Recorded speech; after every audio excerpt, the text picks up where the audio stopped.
Saturn, humingi na ng tulong sa iba pang Gorosei? Bali nagumpisa nga itong chapter 1109 sa scene sa pagpapakita ng message ni Vegapunk para sa mundo. Nakita nga natin sa likuran ni Vegapunk si Shaka na indikasyon na isa ngang pre-recorded video itong ginawa niya. Sinabi nga ni Shaka na wag daw munang sabihin ni Vegapunk itong mensahe niya. Bigyan nga daw muna niya ng 10 minutes yung mga tao sa mundo para maisaayos nila yung mga Denden Mushi Snails nila. So itong 10 minutes nga na to ay napaka-importante na pag-uusapan natin mamaya. Bali lahat nga ng Denden Mushi Snails sa mundo including itong mga nasa Marines automatic na nagpe-play itong video ni Vegapunk. Though ayaw nga nilang makita itong message na to wala nga silang magawa since hindi nga nila ito mapatay. At dito ipinakita nga itong sitwasyon ngayon sa nangyayari sa Egghead Island. Itong si Luffy nga hawak pa rin sila Kizaru at Saturn. Yung grupo naman nila Nami at Usopp nagtataka sa video na ginawa ni Vegapunk. Itong grupo naman ng mga Giants still nakikipaglaban pa rin sa mga Marines. At itong si Vegapunk naman hawak pa rin ni Sanji at mukhang patay na nga siya.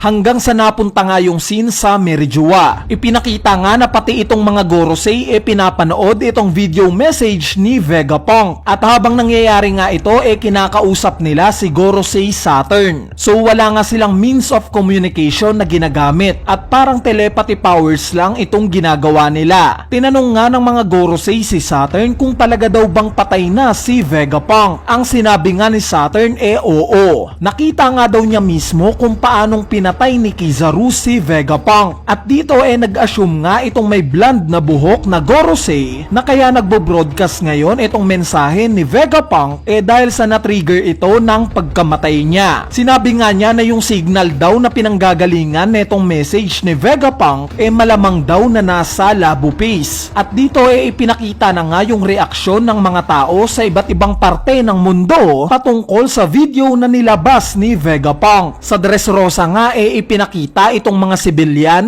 si Kairos, si Leo, pati na si Rebecca na pinapanood na itong video ni Vegapunk. Sa Fuchsia Village naman ipinakita nga si Whoopslap. Sumunod ipinakita naman si Iceberg na pinapahanda itong video ni Vegapunk sa sekretary niya para makita daw ng buong Water 7. Sa headquarters naman ni Big News Morgan ipinakita sila Vivi at Wapol. At sa Kambaka Kingdom nga nakatutok rin ang Revolutionary Army para sa mensahe na to ni Vegapunk. Si Dragon nga habang nanunood biglang naalala yung sinabi sa kanya ni Shaka na malapit na nga daw siyang mamatay. So basically ang lahat nga nakaredy na sa sasabihin netong si Vegapunk. Mabalik nga sa Egghead Island nagumpisa na ngang umatake itong si Luffy. Hawak nga itong sila Saturn at Kizaru bumuelo nga siya na para bang aatake siya ng Gomu Gomu no Bazooka. At dito pinaguntog nga niya itong sila Saturn at Kizaru. Yung way nga na ginawa ni Luffy para niyang sabay na pinompyang itong dalawa na to. Itong atake nga na to tinawag niya na Gomu Gomu no Dawn Symbols. So ang naging resulta nga ng atake na to napipe itong sila Saturn at Kizaru. Matapos nga nito pinaikot-ikot pa sila ni Luffy na para bang gumagawa lang siya ng pizza. At dito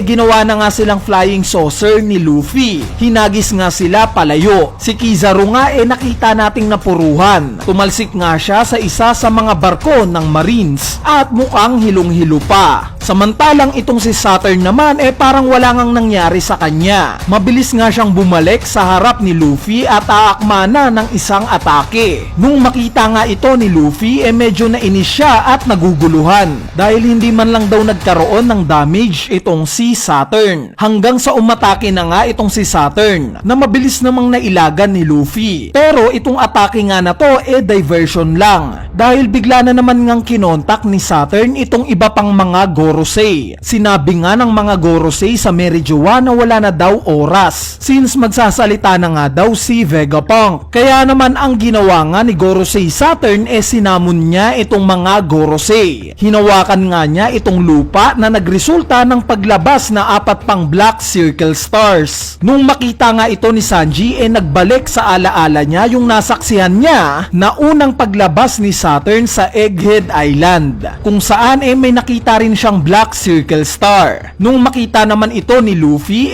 gulat na gulat siya. At dito na nga nagtatapos itong chapter 1109. Bali ngayon ay pag-usapan naman natin ang mga pangyayari sa chapter na to. Unahin na natin itong patungkol sa naging laban ni Luffy kila Saturn at Kizaru. Gaya nga ng nabanggit ko sa spoiler video natin na magiging troll panel itong atake ni Luffy, ito nga yung nangyari. Ipinakita na naman nga ni Oda yung pagiging playful ng Gear 5 ni Luffy sa mga atake niya. At sa pamamagitan nga yan ng mga scene ng pagpipinya kila Saturn at Kizaru, paghagis niya dito na para bang gumawa siya ng flying saucer at pag-resemble sa kanila sa paggawa ng pizza. So somewhat dedicated nga itong atake kay Bonnie, since alam naman natin na ang paboritong pagkain ni Bonnie pizza, which is dito nga rin hango yung barko niya na pizza margarita. Sa part naman ng mensahe ni Vegapunk na nakita nating nagre-ready na ang buong mundo, nabanggit nga ni Shaka na maghintay daw muna sila ng 10 minutes bago umpisahan ni Vegapunk itong sasabihin niya. So napakalaking bagay nga na itong 10 minutes na to, dahil ito nga yung natitirang oras para mapabagsak ni Saturn si Luffy at sirain kung saan man nanggagaling yung signal ng message ni Vegapunk. At ito nga rin yung pwedeng maging rason ng pagsamon niya sa iba pang mga Gorosei. At speaking of iba pang mga Gorosei, nakita nga natin yung appearance ng mga Black Circle Stars. Gaya nga ng nabanggit ni Sanji na nakita niya na daw ito nung time na mag-appear din mismo itong si Gorosei Saturn, mukhang parating na nga talaga itong iba pang mga Gorosei sa Egghead Island. So nakaka-excite nga itong mga mangyayari, dahil kung dadating pa nga ang iba pang Gorosei, panigurado na makikita na rin natin yung mga transformations nila. At gaya nga ng nabanggit sa chapter na to, ang rason nga ng pagpunta nila sa Egghead Island,